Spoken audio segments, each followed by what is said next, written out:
Most dark psychology content is garbage, recycled nonsense.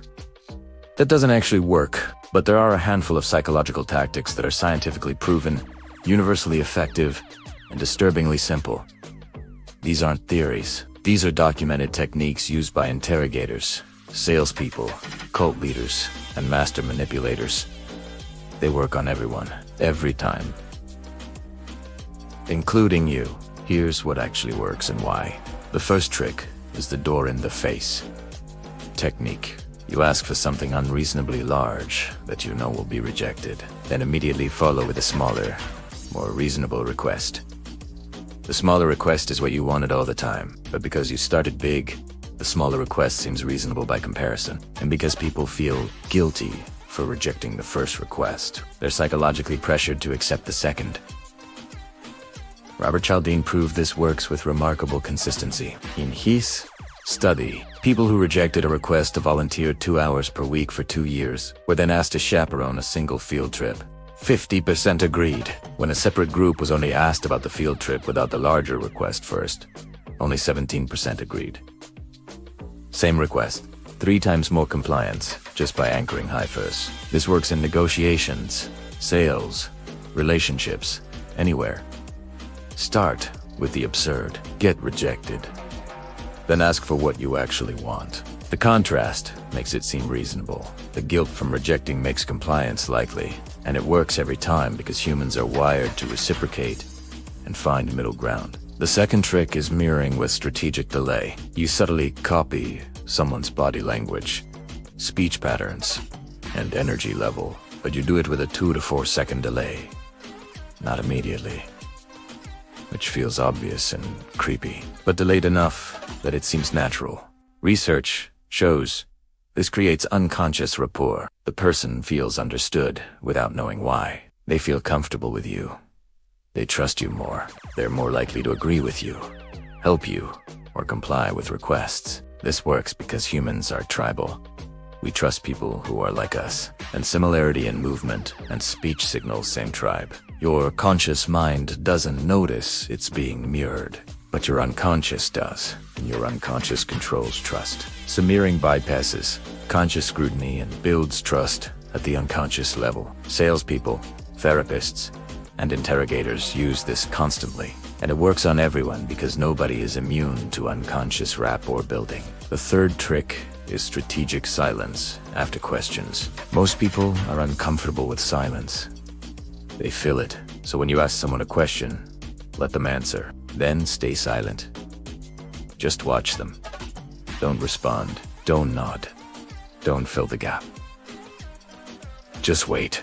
Most people will start talking again, adding information, clarifying, revealing more than they intended, because the silence feels like their answer wasn't good enough, like you're waiting for more.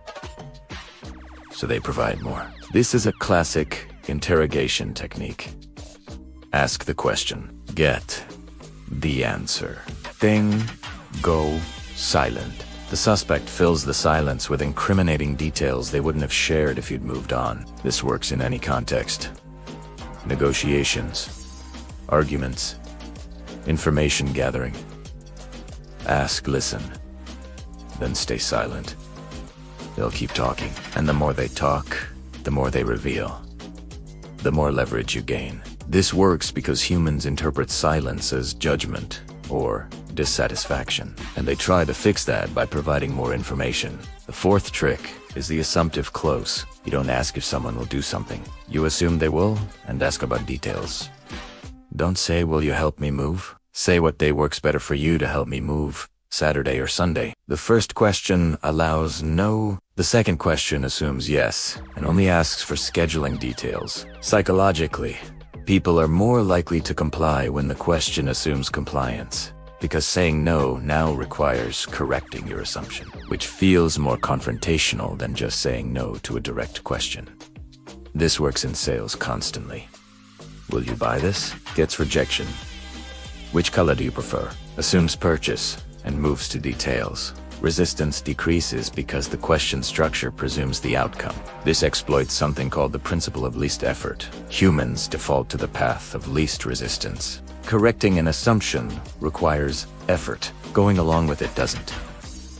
So most people go along. This works every time because resistance requires energy and most people conserve energy unconsciously. The fifth trick is strategic vulnerability, followed by request. You share something personal that makes you vulnerable. A struggle, a fear, a failure. This triggers empathy and reciprocity. The person feels closer to you, feels trusted by you. Now they're psychologically primed to help you. Immediately after sharing vulnerability, you make a request, not a big one.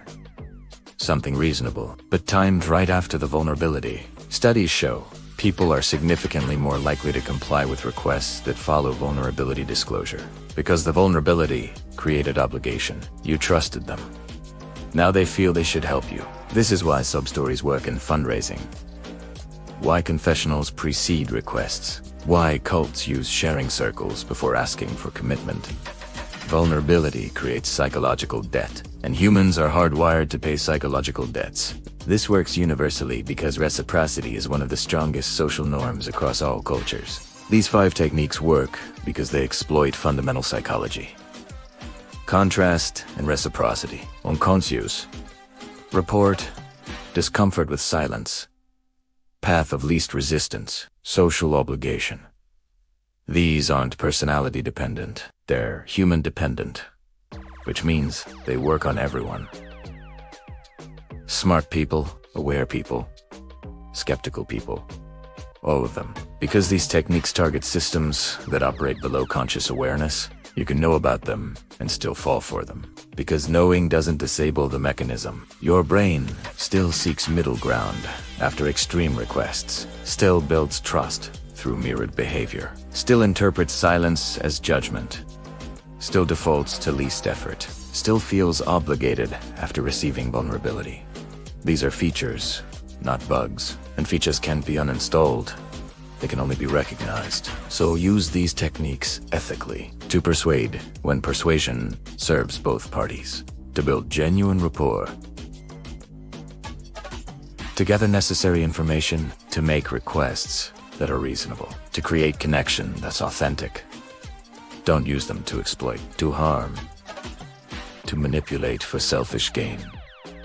Because these work every time on anyone, which makes them powerful. And power requires responsibility. You now have knowledge. Most people don't use it wisely, or don't use it at all. But know it works, and know when it's being used on you.